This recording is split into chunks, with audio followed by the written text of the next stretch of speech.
I'm James, a second-year economics student currently studying as an exchange at the University of Mannheim in Germany. Today, I'm discussing why the US has all the big tech companies and the EU lacks most of them.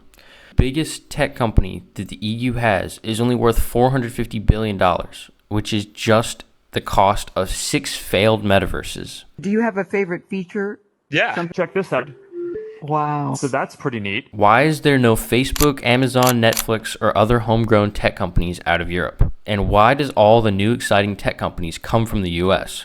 No matter how you slice the data, the US just invests more in research and development.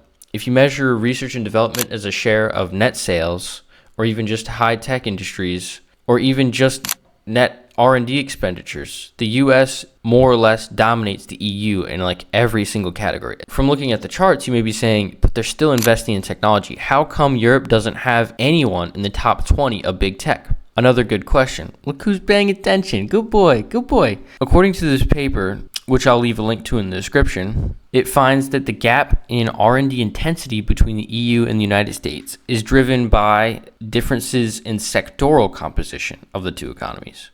So it's a structural effect, rather than European firms investing less in research and development compared to American firms. Another study that was made by McKinsey, which take it with a grain of salt, they're consultants, but they said that 70% of the gap between research and development from the US and the EU was because of inherent advantages to the United States tech creating industries like software, biotechnology, and semiconductors, which are all underrepresented in Europe. So 75% to 80% of Europe's R&D is concentrated in these 4 things, which is industrials, automotive, health, and then software plus hardware. But nearly 40% of total R&D is in the automotive transport industry. US sectors are heavily weighted towards software, AI, and any fast-moving field. Like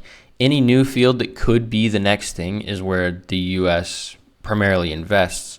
Like even kind of stupid stuff like quantum computing or photonics. They're new fields. The EU invests in research and development that is less exciting, and therefore it excites less investors to their markets, and instead focuses on time of incremental change over timing the change. There's definitely a deeper reason that the EU lacks in the technology department, and it's for the most obvious reason. And this obvious reason is that the EU is not a single country. It's 27 different countries that all have different laws and regulations about how businesses are set up and how businesses do business. So in order to operate in the entire EU, you need to file 27 different business applications, 27 different separate laws to keep track of. As it stands right now, if you want to make the next thing, there are not deep enough capital markets to fund big projects in the EU. Or put another way, the grass is literally greener in the US. It's so hard to raise money in the EU. I think 7 of the top 10 venture capital funds are American. Venture capital investment in American companies is 6 times higher than the EU each year. EU venture capital funds raise 5% of global venture capital, which is pitiful compared to the US's 52%. OpenAI just closed a $110 billion funding round, which is double the annual European venture capital market.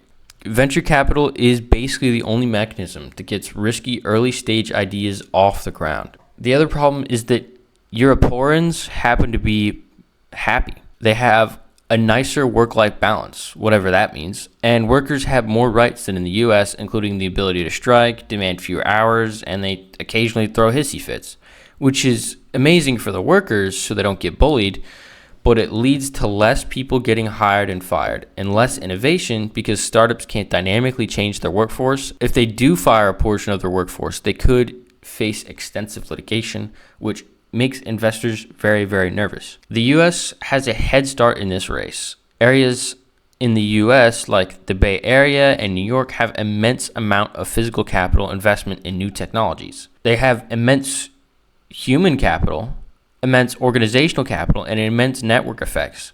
like the entire ecosystem of technology is kind of based around the Bay Area as it stands right now. For now, Europe is a second mover in technological revolutions. Everything happens in slow motion, not no motion. The fast-moving American firms often squeeze the competition in the EU and have money to deal with the 27 different laws. So they end up being the winners over the less lean EU companies. The EU has recognized this problem and as a couple of days ago are working on the 28th regime, or they call it EU Inc., to make it so that there's one set of rules for all 27 different states in the EU. Big if true. If EU Inc. were to become real, it could lead to a new wave of capital and venture capital investments. I'm very bullish on Europe right now. We'll see if they can approve EU Inc. and if they can get attractive VC as a result. But we'll see. The next book that I'm reading is Kaput by Wolfgang Munchau, and he's really a downer on Germany, which is the biggest economy in the EU. We'll see if it changes my mind. Let me know if I missed anything.